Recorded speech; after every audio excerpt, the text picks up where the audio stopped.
Commander Jake Morrison floated through the narrow corridor of the monitoring station, his magnetic boots clicking softly against the metal floor. The station orbited Mars in a lazy circle, far enough from Earth to catch signals that the home planet might miss.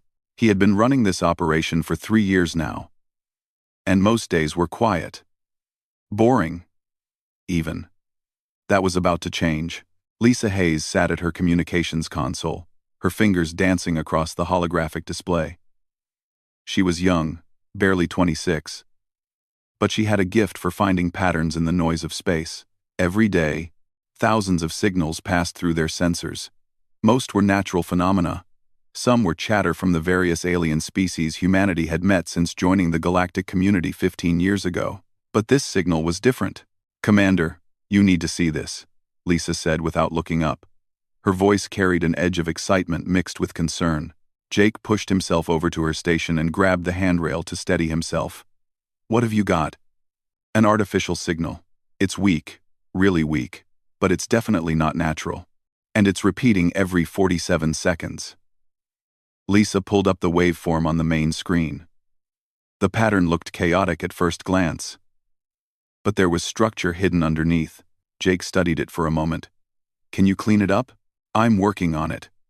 The signal has traveled a long way, maybe several hundred light-years. It's badly degraded."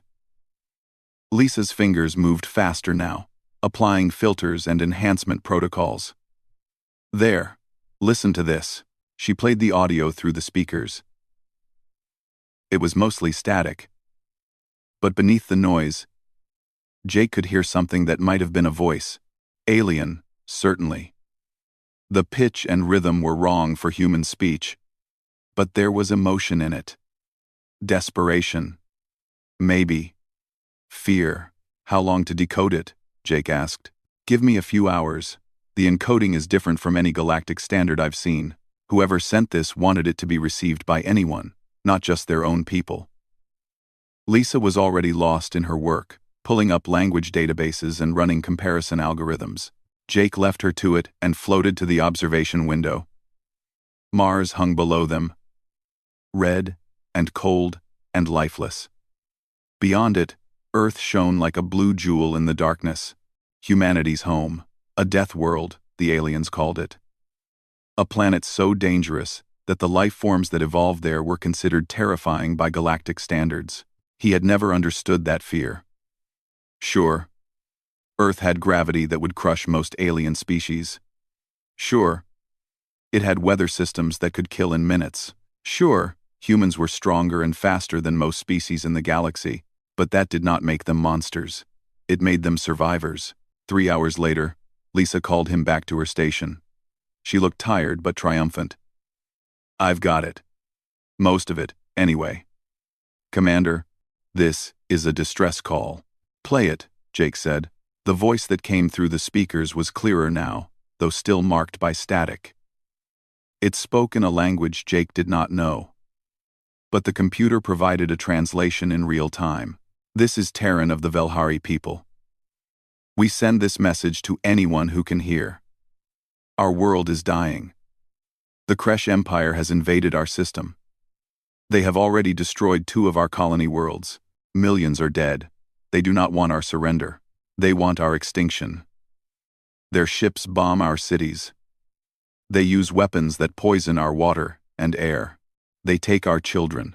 Please, if anyone receives this message, help us. We are in the Andara system.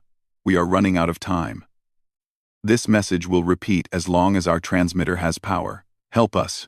The message ended and started again from the beginning. Jake felt a cold weight settle in his stomach. He had heard of the Kresh Empire. Most species in the galaxy feared them. They were conquerors, expanding their territory through brutal military force. They did not negotiate. They did not show mercy. "How old is this message?" Jake asked. "Based on signal degradation and the expansion rate of the transmission wave, I'd say it was sent about 2 weeks ago." Lisa looked at him with wide eyes. "Commander, the Galactic Council must know about this by now. Why haven't they responded?" Jake knew the answer, but it tasted bitter to say it out loud. "Because the Council doesn't get involved in conflicts. They have rules, protocols, They believe in diplomacy and non-interference. But this isn't a conflict, Lisa said, her voice rising. This is genocide. I know. Jake pulled up the secure communication channel to Earth. Get me Admiral Frank Butler at Defense Command. Priority 1. It took several minutes for the connection to establish. When the Admiral's face appeared on the screen, Jake could see the man already knew something was wrong. Commander Morrison, what have you got for me? Butler's voice was gravel and steel. He had been a Navy officer long before humanity met its first alien species. He understood war in a way that most humans no longer did.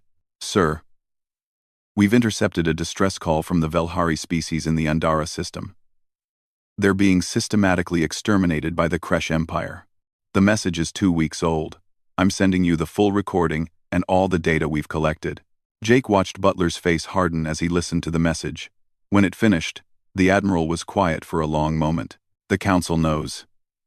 Butler finally said, They've known for 3 weeks. They held a meeting. Decided not to intervene. Too risky, they said. The Kresh are too powerful. Getting involved might escalate things. Lisa made a sound of disgust. So they're just going to let an entire species die? Butler looked at her through the screen. The Council is. Earth is not. He turned his attention back to Jake. Commander, I need you to forward this to every major news network on Earth.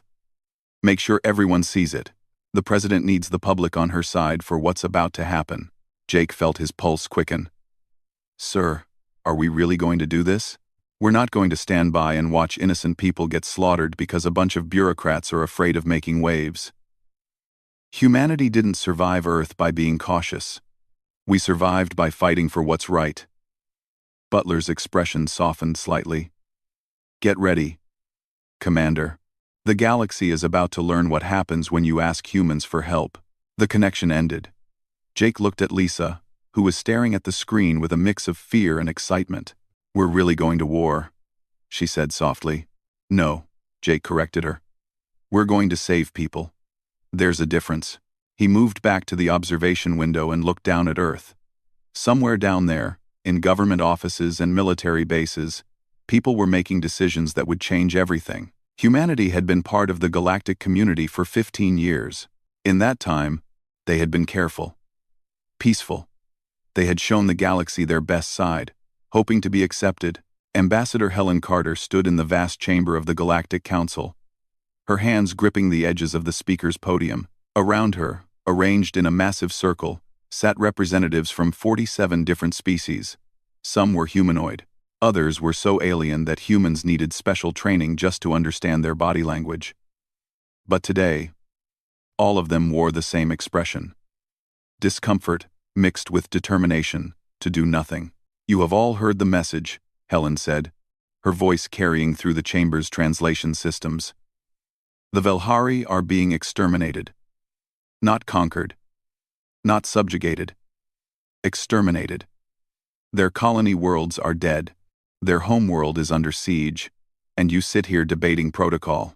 The council speaker, a tall being from the Nexari species, raised one of his 4 hands. Ambassador Carter, we understand your concern. The situation is regrettable, but the council cannot intervene in every conflict that arises in the galaxy.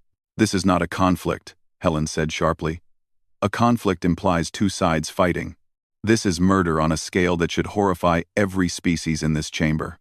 A representative from the Tholian delegation spoke up, their voice buzzing through their translator. The Kresh Empire has warned that any interference will be considered an act of war. They have 200 warships in their fleet. Who among us has the military strength to oppose them? And even if we did, how many of our own people would die in such a confrontation? Helen looked around the chamber. She saw the same calculation in every face. Fear outweighed compassion. Self-preservation trumped morality. So you will do nothing. You will let an entire species die because you are afraid. We prefer the term cautious, another representative said. This one was from the Quillar Harmony, a coalition of peaceful species that had never fought a war in their recorded history. Violence breeds more violence, Ambassador. If we attack the Kresh, where does it end? How many species will be drawn into a galactic war? Helen wanted to scream. She wanted to pound the podium and force these beings to see what they were really doing. But she knew it would not matter. The council had already made their decision before she had even entered the chamber. This was theater. They were letting her speak so they could tell themselves they had considered all options. My government will remember this, Helen said quietly. When the next species cries for help, when your people need assistance, remember this day. Remember that you chose to do nothing. She left the podium and walked out of the chamber. Behind her, she could hear the council speaker, moving on to the next item on the agenda. Business as usual. The Velhari were already forgotten. On the Velhari homeworld, Terran huddled in the ruins of what had once been a school. His daughter pressed against his side, her breathing shallow and quick. She was sick. They all were. The creche had deployed some kind of biological agent 3 days ago. It made breathing difficult and caused painful sores on the skin. The Velhari medical facilities were overwhelmed. Most had been destroyed in the bombing anyway. Through a crack in the collapsed wall, Terran could see a creche patrol moving through the rubble. They were searching for survivors. Not to help them. To eliminate them. The creche did not take prisoners. They did not believe in mercy. Terran's wife had been taken a week ago. He did not know if she was alive or dead. He hoped she was dead. What the creche did to their captives was worse than death. His daughter coughed. A wet rattling sound that tore at Terran's hearts. She was only 6 cycles old. She had never done anything to deserve this. None of them had. The Velhari were scholars and artists and farmers. They had no military to speak of. When the creche arrived, they had tried to negotiate. The creche had responded by glassing their colony on Velhar Prime from orbit. Father, his daughter whispered. Did anyone answer our message? Terran had sent the distress call himself, using the last functioning transmitter in their settlement. He had sent it 3 weeks ago, pouring every bit of hope he had left into those words. But no one had come. No one had even acknowledged receiving it. No, little one, he said softly. No one is coming. She closed her eyes. Then we will die here. Terran held her tighter. He had no words of comfort left to give. On Earth, President Linda Shaw sat in the Situation Room deep beneath the White House. Around the long table sat her military advisors, her cabinet members, and several scientists. On the large screen dominating the wall, the Velhari distress call played on repeat. The Council has officially declined to intervene. Helen's voice came through the secure channel from Unity Prime Station. They cited concerns about escalating tensions with the Creche Empire.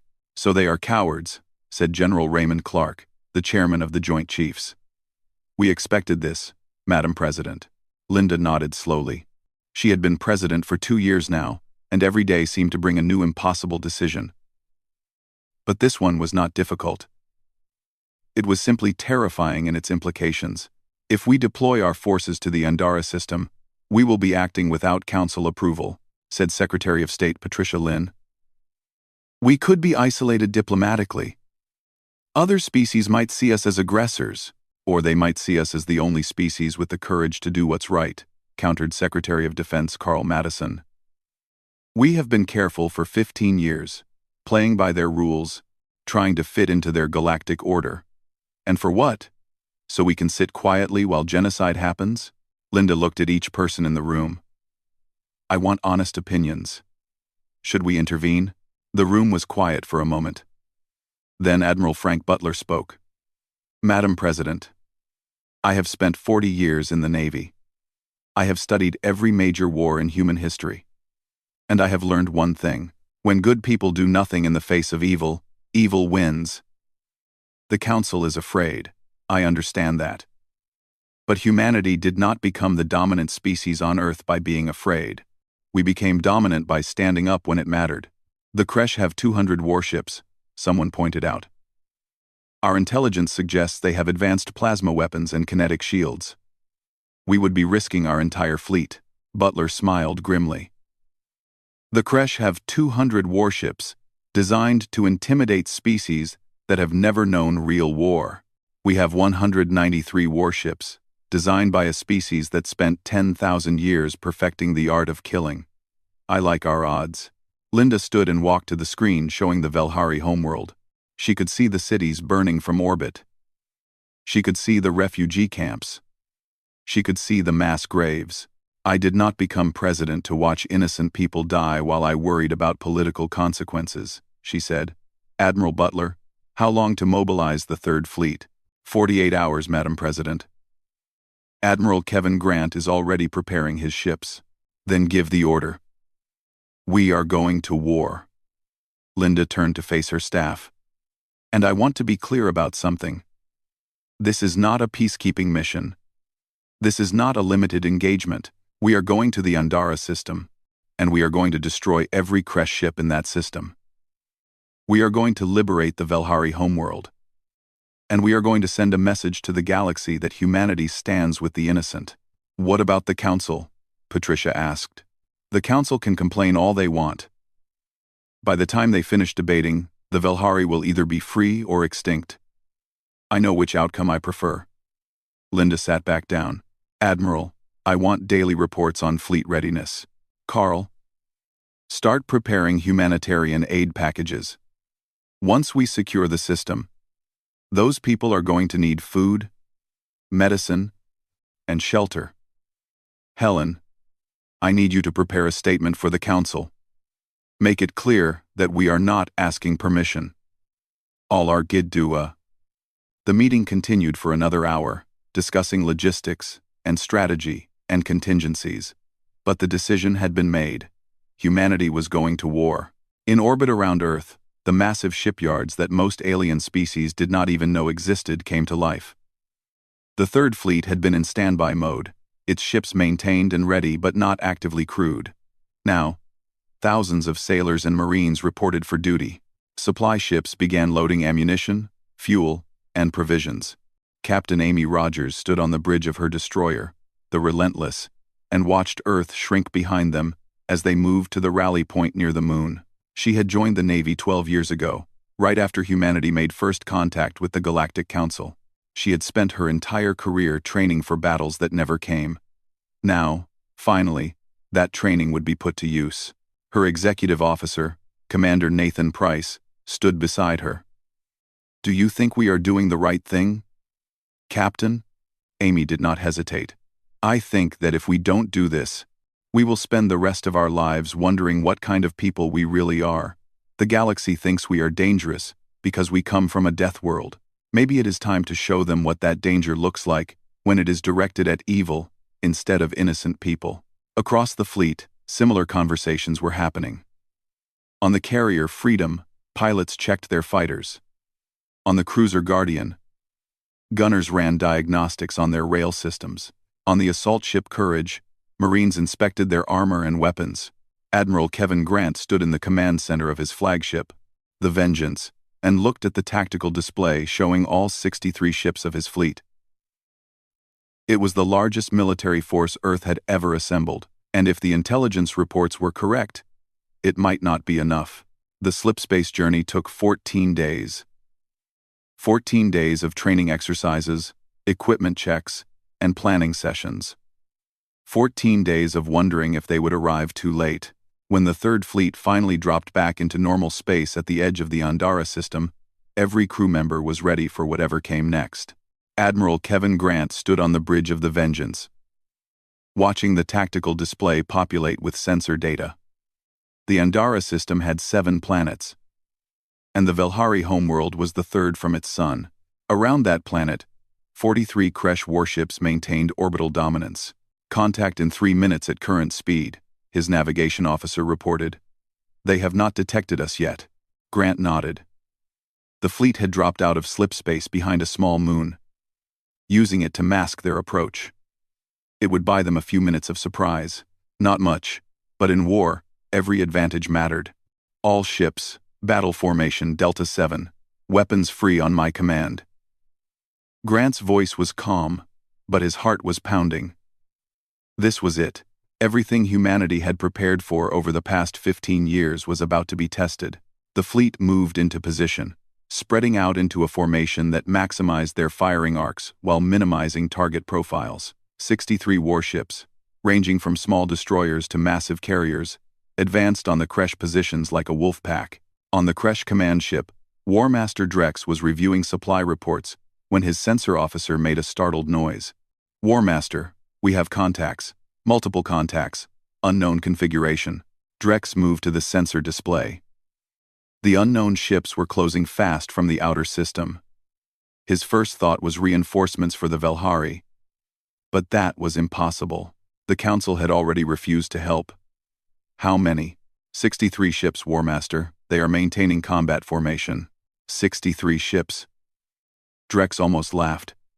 Some species with more courage than sense had decided to play hero. Identify them. 63 ships. Checking databases now. The sensor officer worked for a moment, then looked up in surprise. War Master, they are human vessels. From Earth. Drex did laugh then. Humans. The primitive newcomers, who had only joined the galactic community a few cycles ago. The weak species from that overcrowded death world, who spent most of their time trying to convince everyone they were peaceful. This would be entertaining. Open a channel, Drex ordered. Let us see what these children want. The main screen flickered and showed the bridge of the human flagship. A human male, in a dark blue uniform, sat in the command chair. He looked old by human standards, with gray hair and lines on his face. But his eyes were hard. I am War Master Drex of the Kresh Empire. You are in restricted space. Withdraw immediately, or be destroyed. The human admiral studied Drex for a long moment before speaking. I am Admiral Kevin Grant, of the United Earth Defense Force. We have received a distress call from the Velhari people. We are here to render assistance. You will cease all hostile actions against the Velhari, and withdraw your forces from this system immediately. Drex could not believe what he was hearing. This human, this representative of a species barely capable of interstellar travel, was giving him orders. You have no authority here, human. This is an internal matter of the Kresh Empire. Leave now, or we will consider your presence an act of war. Then consider it an act of war, Grant said simply. You have 1 hour to begin withdrawal. After that, we will remove you by force. Drex ended the transmission and turned to his weapons officer.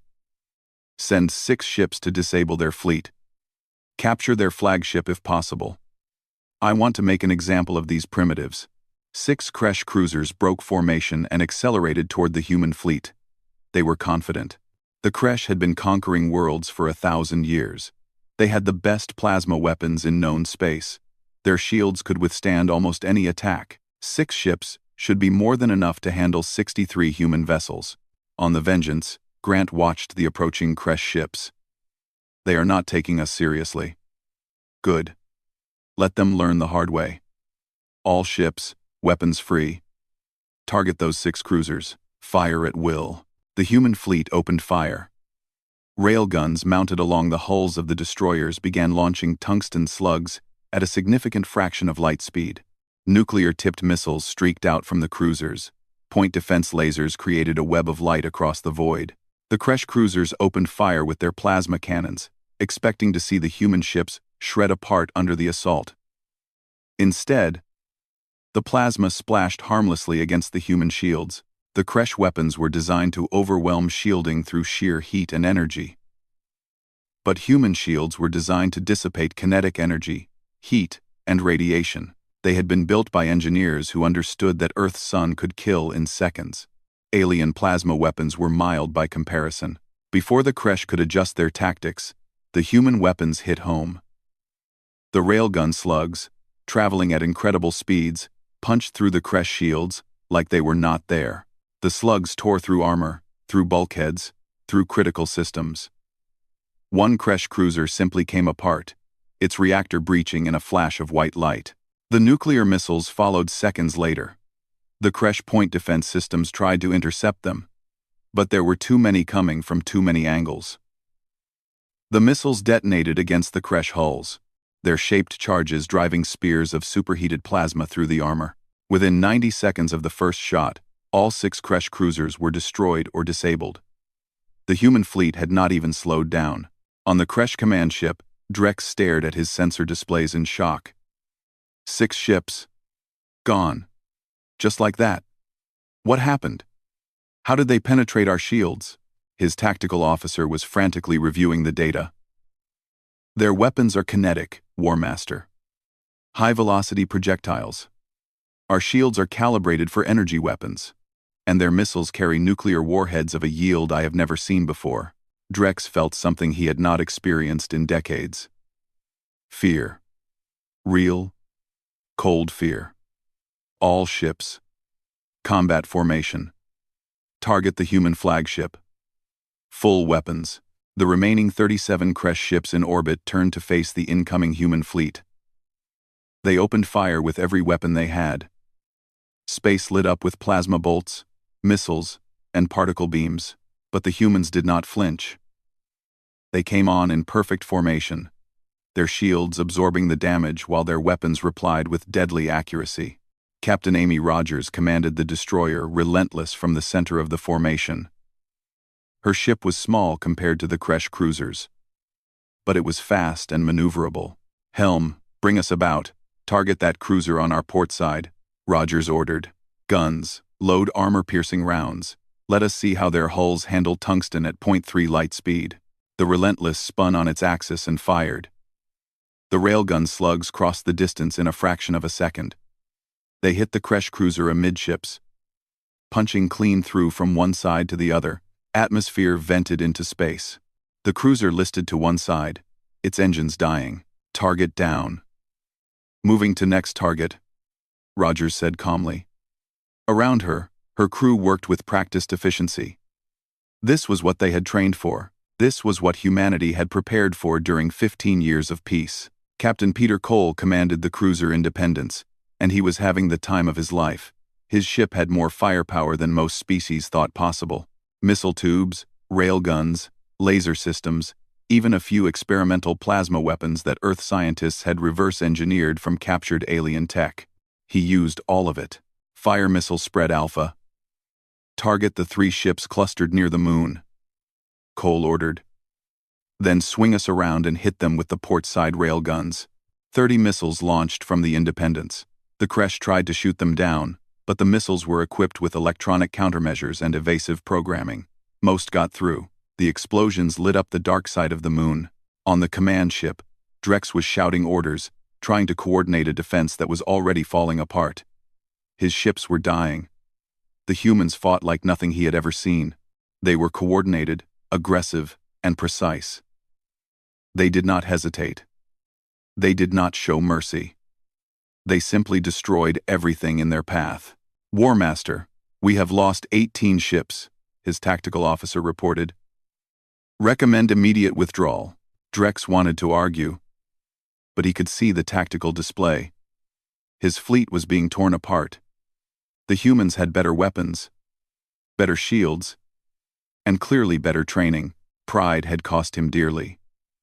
"All ships, retreat to the outer system. We need to regroup and call for reinforcements." But Admiral Grant had no intention of letting them regroup. "All ships, pursue. Do not let them establish a defensive position. Keep the pressure on." The human fleet accelerated, chasing the retreating Kresh ships. Captain Cole's Independence caught up to a damaged Kresh destroyer and finished it with a point-blank railgun barrage. Rogers' Relentless disabled 2 more ships trying to protect the retreat. The running battle continued for 3 hours. The Kresh tried to make a stand near the system's asteroid belt, but the humans simply outfought them. By the time Drex managed to extract what remained of his fleet through a slip-space jump, he had lost 31 ships. The humans had lost none. Grant watched the last Kresh ship vanish from his sensors. "Damage report. Minor damage to 6 ships, Admiral. Nothing that will impair combat effectiveness. No casualties." Grant nodded. It had been almost too easy.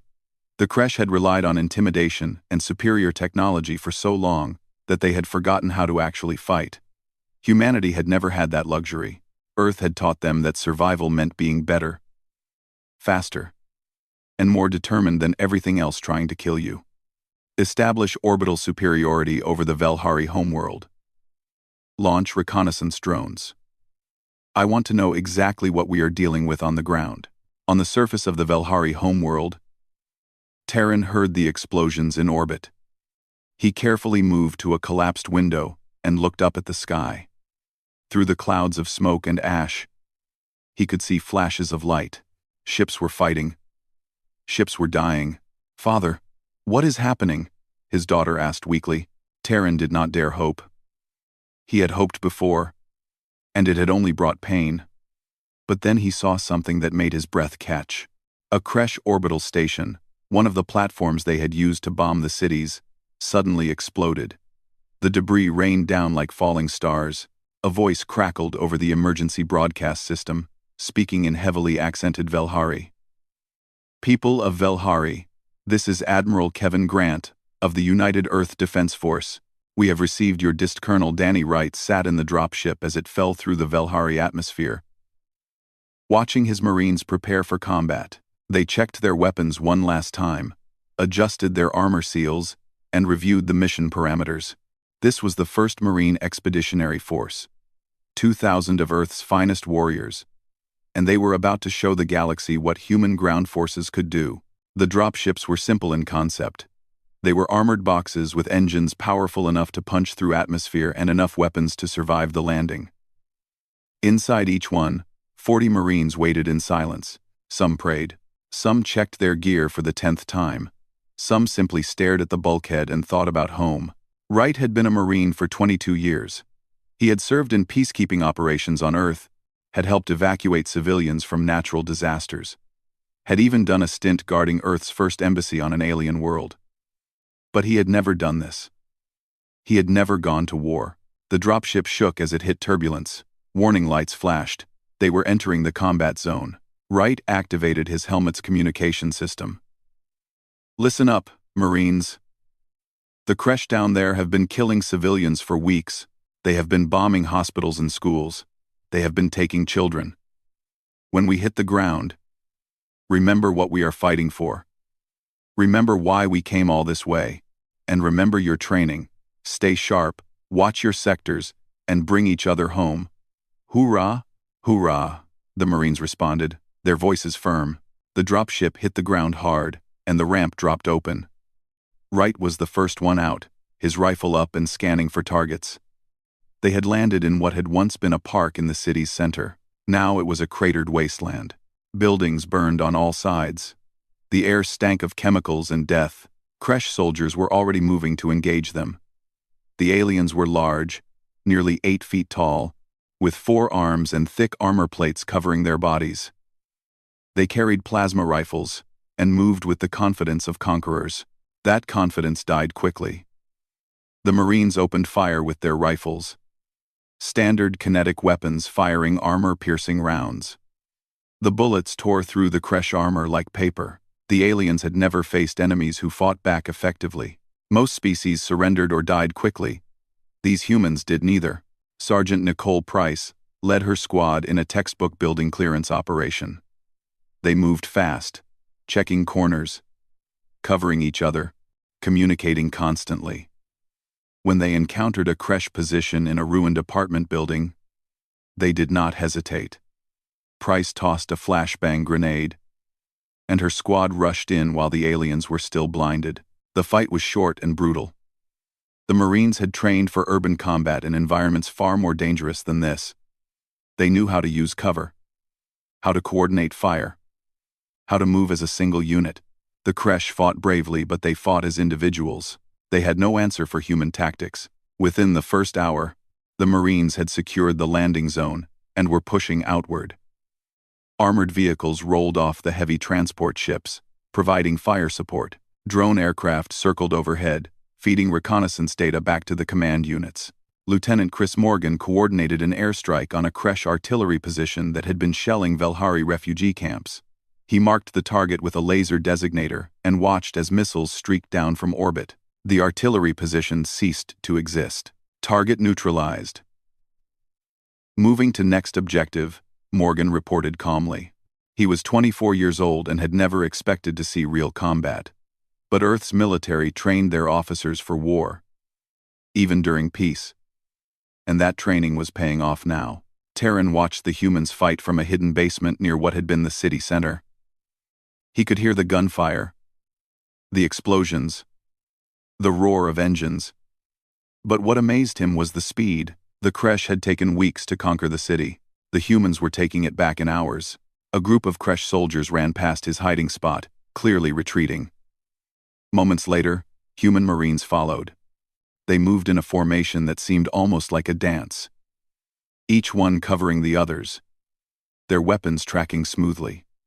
When they spotted the Kresh, the fight was over in seconds. One of the Marines stopped and scanned the ruins. His helmet turned toward Terran's hiding spot. Terran froze, terrified. But the Marine's voice, translated by some device, was gentle. "It is okay. You are safe now. We are here to help." The Marine opened the basement door carefully and extended a gloved hand. "I am Corporal James Newton. Can you walk?" Terran took the offered hand and climbed out. His daughter clung to him, staring at the Marine with wide eyes. More Marines appeared, and one of them, a female with medic markings on her armor, knelt beside his daughter. "Hello there. My name is Jennifer Stone. Can I take a look at you?" The medic's voice was soft and kind. She ran a scanner over his daughter and frowned. "Biological contamination. Don't worry. We can treat this. Let me give her something for the pain first." The medic produced a device and pressed it against his daughter's arm. Within seconds, the child's breathing eased. The sores on her skin began to fade. Terran felt tears streaming down his face. "You came. You actually came." Corporal Newton nodded. "We heard your call. We are sorry it took so long." "How long?" Terran asked. "How long have you been fighting?" Newton checked his chronometer. "We landed 90 minutes ago." Terran could not believe it. 90 minutes. In 90 minutes, these humans had landed, secured the area, and were already pushing the Kresh back. It had taken the Kresh weeks to conquer the city. These humans were liberating it in hours. More Velhari emerged from hiding as word spread that the humans were here. The Marines directed them to safe areas, distributed food and water, and called for medical support. Combat engineers appeared and began clearing rubble, restoring power lines, and making damaged buildings safe. Colonel Wright watched his forces advance through the city and felt a grim satisfaction. The Kresh were tough fighters, but they had no experience against an enemy that refused to be intimidated. Human tactics, developed through thousands of years of warfare on Earth, were simply superior. The Marines knew how to take ground and hold it. They knew how to support each other. They knew how to win, but the battle was not over. Intelligence reports indicated the Kresh had established a major stronghold in the city's government district. They had fortified the buildings, set up interlocking fields of fire, and taken hundreds of Velhari hostages. It was going to be a hard fight. Wright studied the tactical maps and made his decision. "Get me Captain Susan Miller's engineering unit. And I want sniper teams in position around the government district within 30 minutes. We are going to end this." The Kresh commander in the government district, a warrior named Krath, watched the human advance with growing desperation. His forces were being pushed back on all fronts. These humans fought like demons. They showed no fear. They took casualties and kept coming. They used tactics he had never seen before. He had 500 soldiers in the government district and 300 Velhari hostages. If the humans wanted to take this position, they would have to wade through civilians to do it. Surely even these savage humans would hesitate at that. Krath was wrong. Colonel Wright had no intention of letting his Marines anywhere near those hostages. Instead, he deployed his snipers. 15 of Earth's best marksmen, equipped with rifles that could hit targets from over a mile away with perfect accuracy. The snipers took their positions in the ruins surrounding the government district. They worked in pairs, spotter and shooter, communicating in whispers. They identified targets, calculated wind speed and bullet drop, and waited for the order. Wright coordinated the timing personally. Every creche officer in the government district had been identified and targeted. All sniper teams, you are cleared to engage on my mark. 3, 2, 1. Mark. 15 rifles fired within a half-second of each other. 15 creche officers died before they heard the shots. The creche soldiers, suddenly leaderless and confused, scrambled to respond, but the snipers had already shifted targets and fired again. More creche fell. Marine assault teams moved in under the cover of the sniper fire.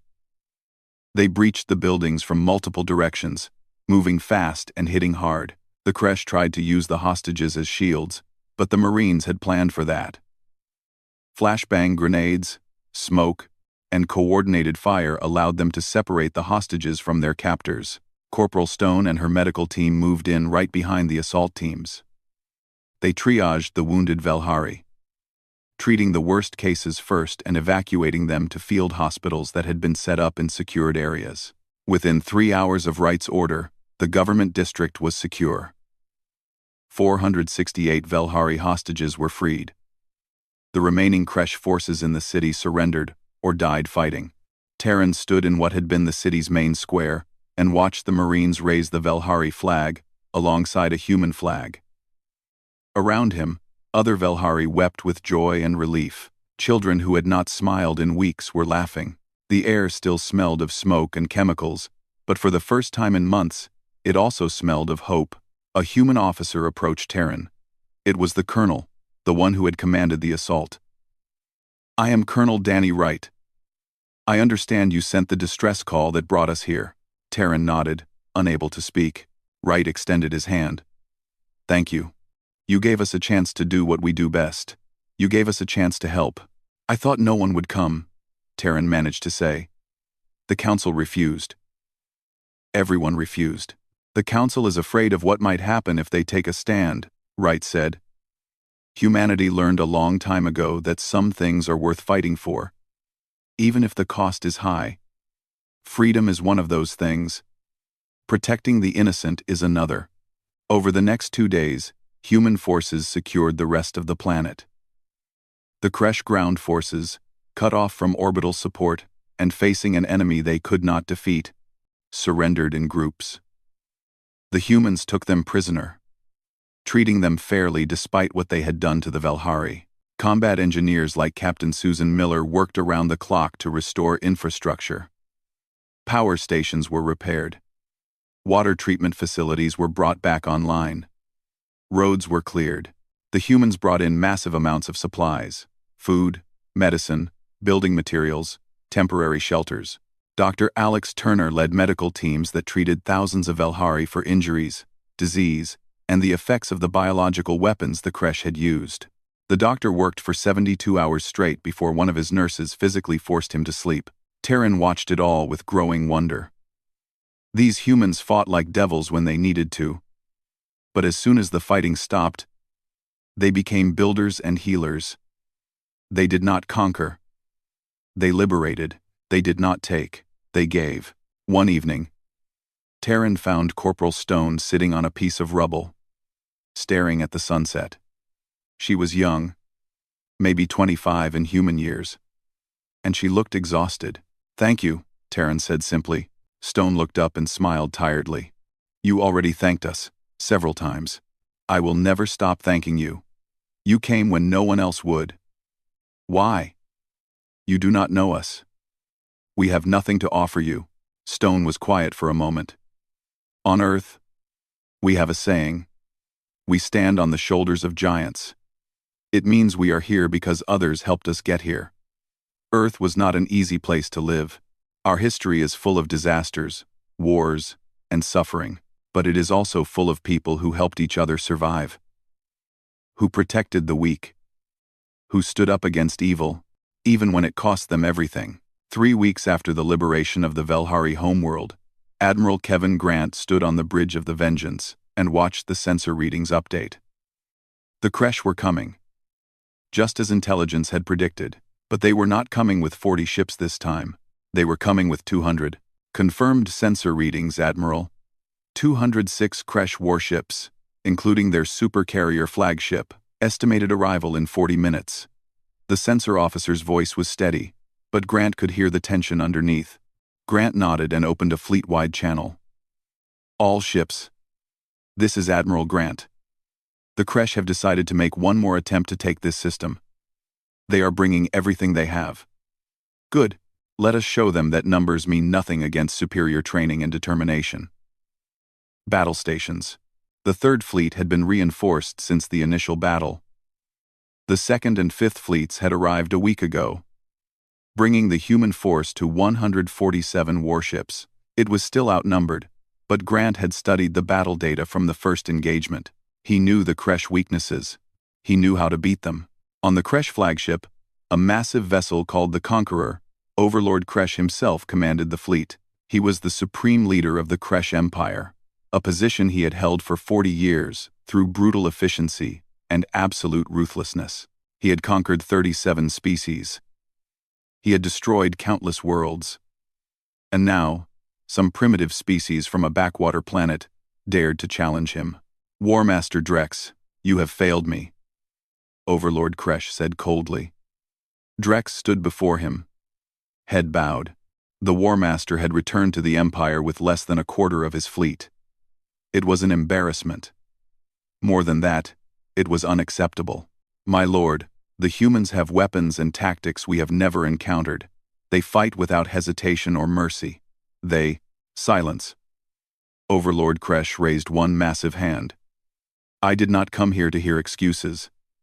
I came here to crush these humans and retake what is ours. You will command the vanguard. Redeem yourself, or die trying. The Kresh fleet dropped out of slipspace at the edge of the Andara system.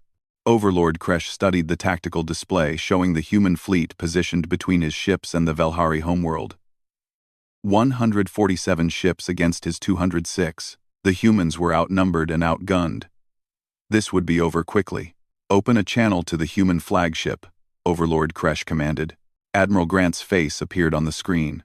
He looked calm, almost relaxed. That irritated Overlord Kresh. This human should be afraid. He should be begging for mercy. I am Overlord Kresh, Supreme Commander of the Kresh Empire. You are in violation of our territory. You have killed our soldiers and interfered in our rightful conquest. Surrender immediately, and I will make your deaths quick. Grant smiled slightly. I am Admiral Kevin Grant, of the United Earth Defense Force. You are in violation of about a dozen treaties, including those prohibiting genocide. You have murdered millions of innocent beings. So no, we will not surrender, but I will give you one chance. Withdraw now, or we will destroy your fleet. Overlord Kresh felt his blood pressure rise. This human, this insignificant creature, was threatening him. You have 147 ships. I have over 200. What makes you think you can win? Because we have already beaten you once. Because we know your tactics and your weaknesses. And because, unlike you, we are fighting for something that matters.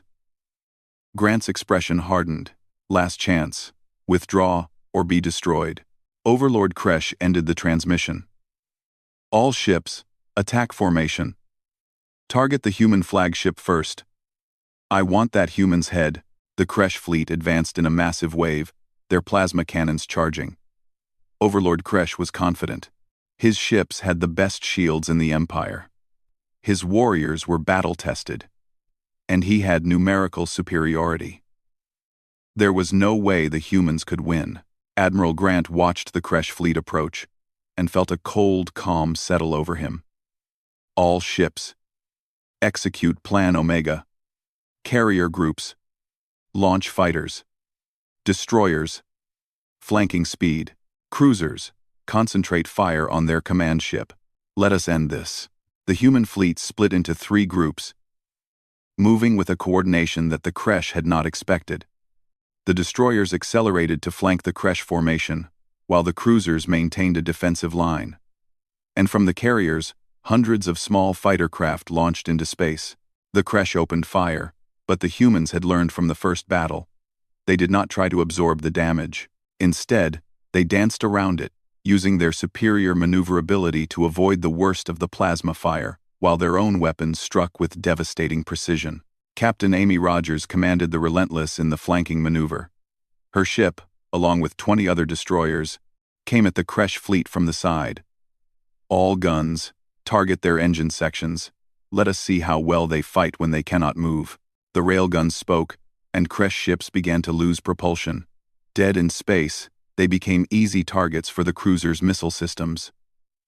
Nuclear fire blossomed across the battlefield. The human fighters, small craft carrying single pilots, swarmed through the Kresh formation like angry wasps. They were too small and too fast for the Kresh point defense systems.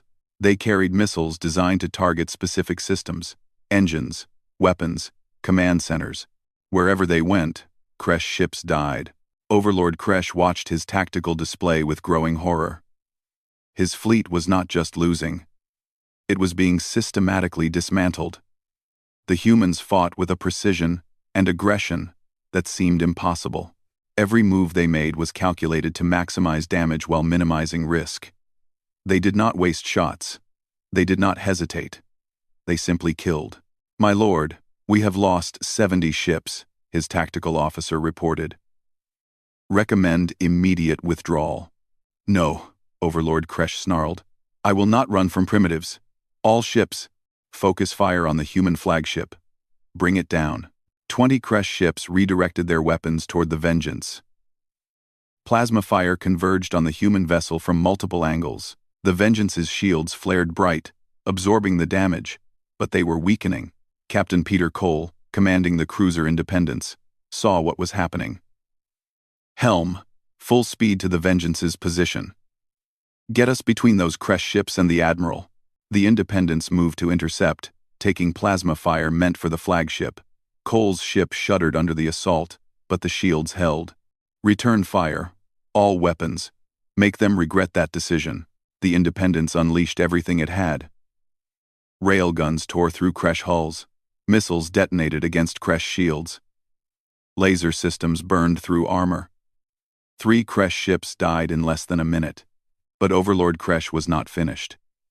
He had one final weapon. Something the Empire saved for desperate moments.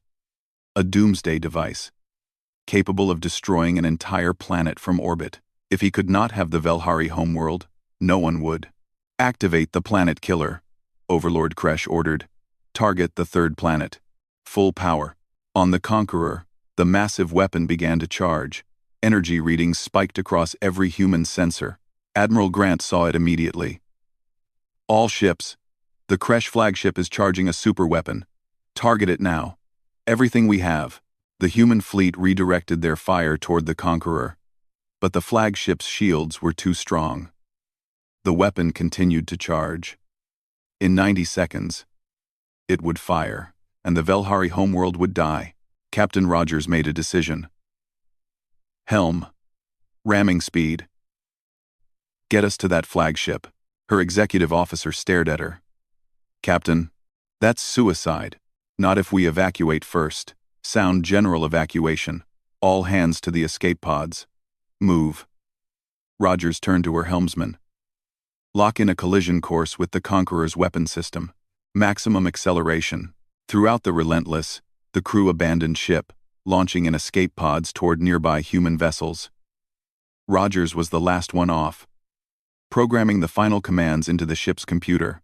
The Relentless would continue on course, accelerating to speeds that would make it a kinetic weapon all on its own. The destroyer struck the Conqueror at a significant fraction of light speed. The impact was catastrophic. The Doomsday weapon exploded before it could fire, tearing the Kresh flagship apart from the inside. Overlord Kresh died instantly, along with his entire command staff. Without their leader, the Kresh fleet fell into chaos. Some ships tried to continue fighting. Others attempted to retreat. Admiral Grant gave them no mercy. "All ships. Continue fire. I want every Kresh vessel in this system destroyed or disabled." The battle continued for another 2 hours. By the time it ended, the Kresh had lost 163 ships. The rest fled into slipspace, damaged and demoralized. The human fleet had lost 3 ships, and taken damage to a dozen more. Captain Rogers and her crew were recovered safely from their escape pods. On the Velhari homeworld, Terran and thousands of other Velhari watched the battle from the ground. When the last Kresh ship vanished from their sensors, the entire planet erupted in celebration. They were free, truly free. At the Galactic Council chambers on Unity Prime Station, Ambassador Helen Carter stood before the assembled representatives once more. But the mood was very different this time. Every species in the chamber had seen the footage of the battle. Every one of them now understood what humanity was capable of. Members of the Council, Helen began. I am here to present the facts of the Velhari liberation. 3 weeks ago, the Kresh Empire was committing genocide. The Council chose to do nothing. Humanity chose differently. We deployed our forces. We liberated the Velhari homeworld. We destroyed the Kresh fleet when they attempted to retake the system. And we did it without Council approval or support. The chamber was silent. Helen continued. I am not here to apologize. I am here to inform you that Earth's policy has changed. When the innocent cry for help, when species are threatened with extinction, humanity will respond, with or without Council approval. We are not asking permission. We are stating fact. The Quiller representative spoke up, their voice hesitant. Ambassador Carter, while we acknowledge the success of your intervention, your actions set a dangerous precedent. If every species acts unilaterally, then innocent people will not die while bureaucrats debate. Helen interrupted. The Council has a choice. You can work with us to establish real peacekeeping protocols, or you can continue to do nothing while humanity does what needs to be done. Either way, we will not stand by and watch genocide ever again. The Council speaker was silent for a long moment. Finally, he spoke. The Council will take your proposal under consideration. I believe many species would welcome a mutual defense pact with Earth. The galaxy has changed, Ambassador. Perhaps it is time our policies changed as well. Over the following weeks, 7 different species approached Earth, requesting defense treaties. The Velhari were first, offering a formal alliance. Others followed. Species that had been bullied or threatened by aggressive empires saw in humanity a protector they could trust. The Kresh Empire, humiliated and leaderless, sued for peace. Earth's terms were simple. Recognize the Velhari's independence, pay reparations, and submit to monitoring to ensure compliance with galactic law. The Kresh, their military power broken, had no choice but to agree. On the Velhari homeworld, a memorial was being constructed. It would honor the humans who had died liberating their world. Captain Rogers' ship, the Relentless, would be remembered forever. Her name would be taught to Velhari children for generations. Terran stood at the memorial site with his daughter. She was healthy now, thanks to human medicine. The city around them was being rebuilt, with human engineers working alongside Velhari construction crews. The sky was clear for the first time in months. Admiral Grant stood beside Terran, looking at the memorial. Your people should not have had to suffer like this. We are just sorry we did not arrive sooner. You came, Terran said simply. That is what matters. You came when no one else would. Grant nodded. That is what humanity does. We protect. We defend. We stand up for those who cannot stand up for themselves. It is not always easy. It is not always safe, but it is who we are. Terran looked at the Admiral with gratitude. The galaxy calls you Deathworlders. They fear you because you come from a dangerous planet. But I think they have it wrong. You are dangerous because you choose to be guardians instead of conquerors. That is far more terrifying to those who prey on the weak. Maybe so, Grant said with a slight smile. But I hope they learn the right lesson. That humanity's strength is not something to fear, as long as you are on the right side of it. Back on Earth, President Linda Shaw addressed the planet. My fellow humans, we have always wondered what our place in the galaxy would be. Today, we have found it. We are not the strongest species. We are not the smartest or the oldest. But when the innocent call for help, We answer. When evil threatens the helpless, we stand in the way. That is humanity's gift to the galaxy. That is who we are. In the monitoring station orbiting Mars, Jake Morrison and Lisa Hayes watched the president's speech on their screens. Lisa smiled. We did it. We really did it. Jake nodded. We answered the call. And now the galaxy knows that humanity stands watch. A new signal appeared on Lisa's console. Another distress call. This one from a system 300 light-years away. A peaceful species called the Tanari was reporting raids by pirates. Their defenses were overwhelmed. They needed help. Lisa looked at Jake. Should I forward this to Earth Defense Command? Jake did not hesitate. Yes. Someone is calling for help. That means someone needs to answer.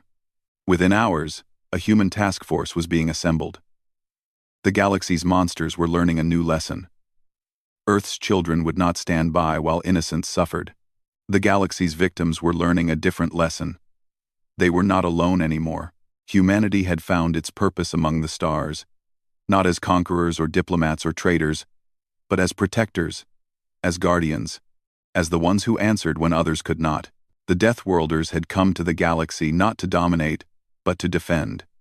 And that made all the difference. In the Andara system, Velhari children played in streets that had been battlefields weeks before. They sang songs about the humans who saved them. They looked at the stars and knew that somewhere up there, those same humans stood watch, ready to answer the next call for help, because that was what Deathworlders did when they chose compassion over cruelty, when they chose protection over domination, when they chose to be heroes instead of monsters.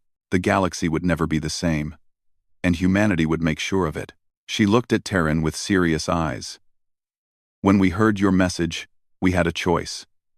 We could be like the Council and do nothing. Or we could be the people we want to be, the people our ancestors would be proud of.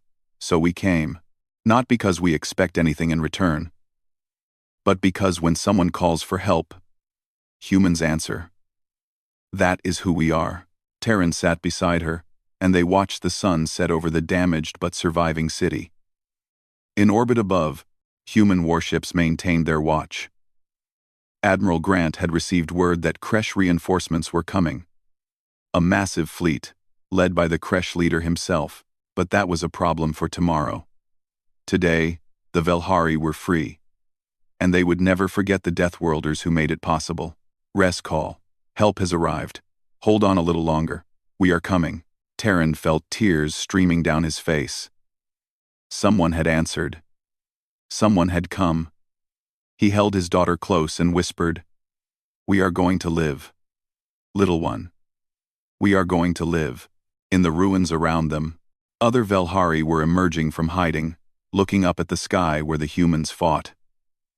They did not know much about humans. They did not know that Earth was considered a death world. They did not know that humanity had spent thousands of years perfecting the art of war. All they knew was that when they had called for help, when the entire galaxy had turned away, the humans had answered. And that was enough.